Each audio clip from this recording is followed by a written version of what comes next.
Huwag kailanman baliwalain ang mga sinyalis ng iyong katawan.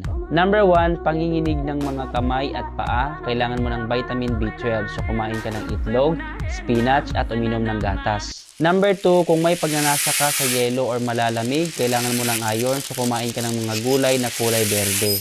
Number 3, kung nagkakaroon ka ng muscle cramps, kailangan mo ng magnesium, so kumain ka ng spinach, cashews, avocado, cacao at pumpkin seeds. Number 4, kung nagkakaroon ka ng magaspang at tuyong balat, kailangan mo ng zinc. So kumain ka ng oats, pumpkin seeds, chickpeas at cashews. Number 5, kung nagkakaroon ka ng pananakit sa katawan, kailangan mo ng potassium.